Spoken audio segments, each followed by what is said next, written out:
8-year-olds. I got the 8-year-olds in there. If I find out anything, I'm gonna beat your ass and I'm gonna beat Jaden Love ass. On my mama, I'm gonna beat both of y'all ass. On my mama. And he laughing. Ever rock the mohawk is a fucking clown. We all know this. Anybody rock the mohawk, name him. You want to see clowns? You want to see clowns? Gervonta, you're the fucking clown, buddy. You're the fucking clown, Gervonta. Any man who puts his hands on a woman is the clown.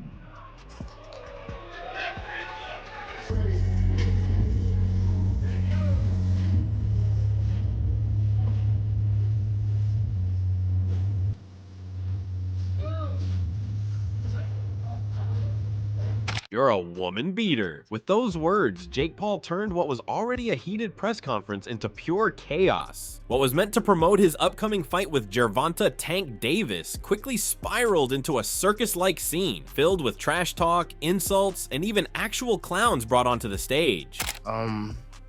Again, we two guys from different worlds that's still on the same that one goal, and that's to make sure our family, our kids, and everything is okay. So shout out to Jake Paul for you know, coming with me and making this event happen, and his team, and what is MP Promotions, Netflix, Al Heyman, everybody. Turns out he can't read just like Floyd. Oh, MVP. MP. You got it, champ. I'm not worrying about that. You got it, champ. People talk all day. It's cool. The tension between Paul and Davis had been building ahead of their scheduled bout, but the official press conference proved just how personal this fight has become. Paul wasted no time in going after Davis, throwing one insult after another. He mocked Davis's height, laughed about punching down during training, and even called him stupid. How was training for something like this? Obviously smaller guy. How was this in the training aspect, Jake? Yeah, just a lot of punching down, practicing, hitting below my knees, and a lot of speed. He warming up. We're now. sparring. That's what we need. We're sparring. Warm up. Some I know 8-year-olds. I got the 8-year-olds in there. If I find out anything, I'm gonna beat your ass and I'm gonna beat Jaden Love ass. On my mama, I'm gonna beat both of y'all ass. On my mama. And he laughing. He laughing. What are you talking about? What does he have to do with this? Let anything. You know what I'm talking about. While their back and forth started with insults about fashion and looks, the atmosphere shifted when Paul brought up Davis's legal trouble. Davis has faced multiple arrests in recent years, including high-profile domestic violence charges. Paul seized on this history, using it as ammunition to humiliate his opponent. He doubled down on calling Davis a clown, saying that any man who lays hands on a woman is unworthy of respect. To drive the point home, Paul staged a stunt by bringing two circus clowns onto the stage, who handed balloon animals to Davis. The crowd erupted, and the event instantly became one of the most outrageous pressers in recent boxing memory. I don't know how much I weigh. And the handcuffs too. Huh? What are you talking about, fam? Anybody that ever rocked the mohawk is a fucking clown. We all know this. Anybody rock the mohawk, name him. You want to see clowns? You want to see clowns? Gervonta, you're the fucking clown, buddy. You're the fucking clown, Gervonta. Any man who puts his hands on a woman is the clown.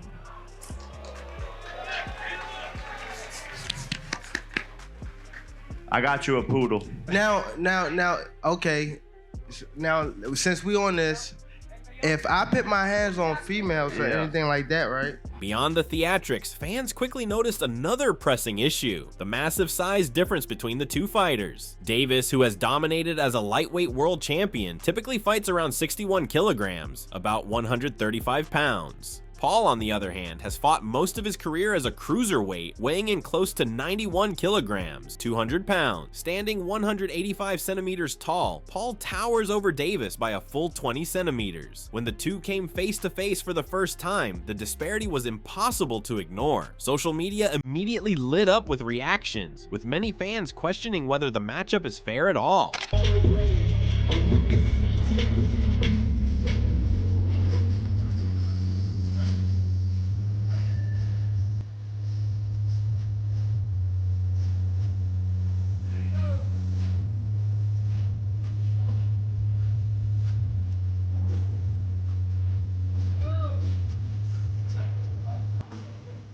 Davis's decision to move up in weight is nothing short of dramatic. He has agreed to fight Paul at a maximum of 195 pounds, nearly 30 pounds heavier than where he normally competes. Both fighters will be limited to a cap of 195 pounds and will be wearing larger 12-ounce gloves rather than the smaller ones Davis is used to. This is notable since Davis typically fights with 8-ounce gloves, while Paul usually wears 10-ounce gloves. The extra padding could affect how their punches land and how much damage they can cause.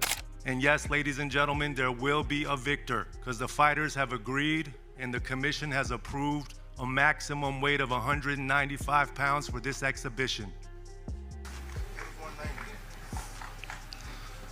The fight will be contested over 10 3-minute rounds. I said it was 190. The fight is 195 pounds, Tank, as you know. Over 10 3-minute rounds. And when Tank and Jake enter the squared circle to go to battle, they will be wearing 12-ounce gloves. 3 commission-approved world-class professional judges will score every round to ensure there's a decisive outcome for the fight if it goes the distance. Both men are enrolled in the highest level of testing with USADA.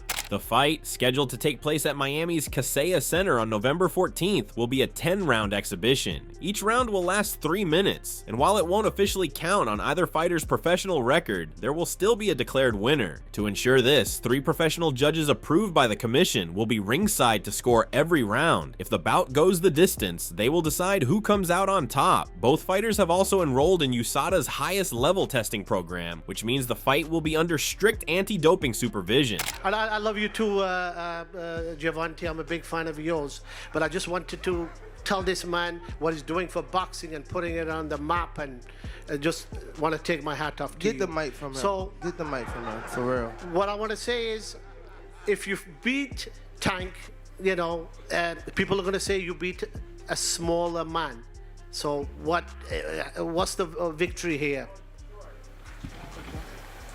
Man, honestly, people always have something to say. It's old news. Keep talking. At the end of the day, you're here. So whatever anyone has to say, just keep on saying it, please. It doesn't matter. It doesn't matter at all.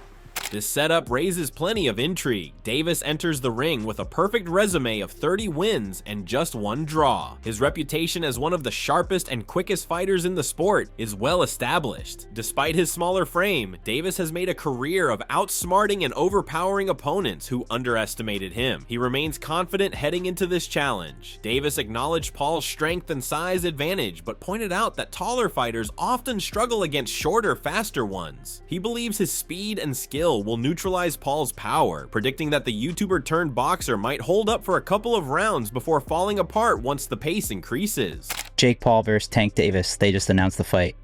What's your instant reaction to that? I don't know what's going to happen with a 135-pounder going up against a 200-pounder. I think it's not a real fight. Jake just too big. Tank ain't gonna be able to get in from that jab.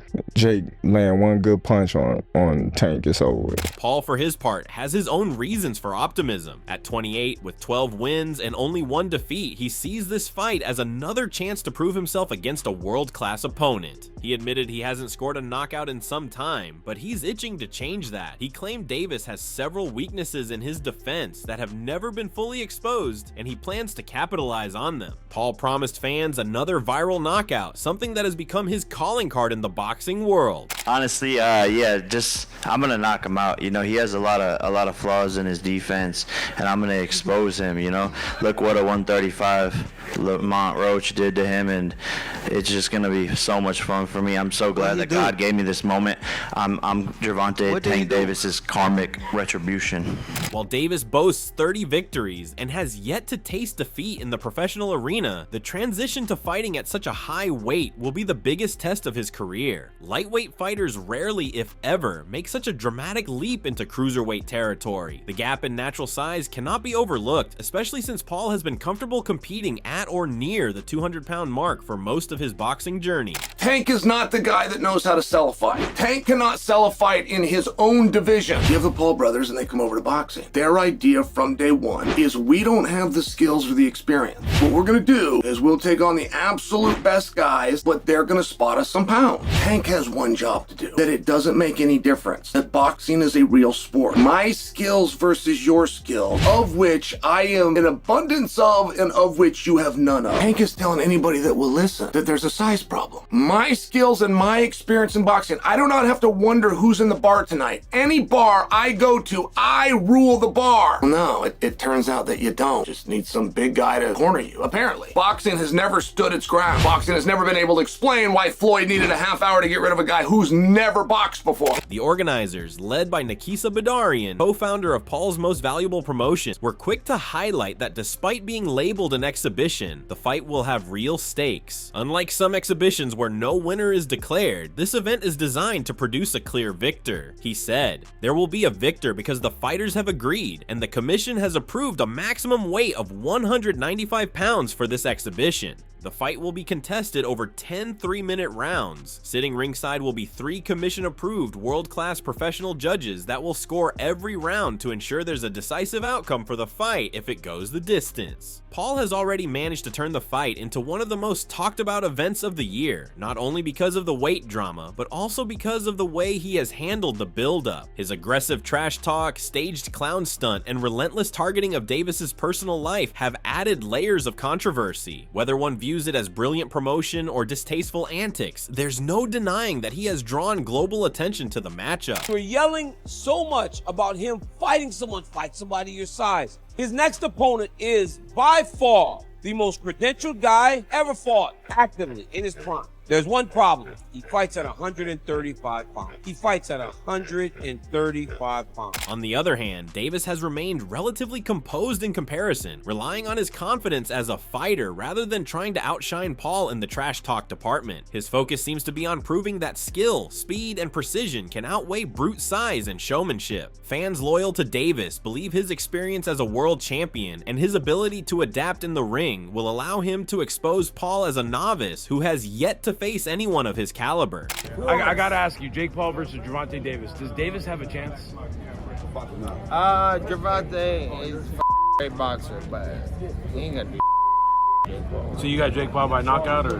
No, I don't got anybody, but I don't think he's just too small. It just I don't want to beat up somebody that small. I don't want to, you know what I'm saying? What do you think of the fight? I don't want to lose to somebody that. There's no point in the fight. It's a great fight, actually. You think I'm it's not a good hating fight? on the fight, but I think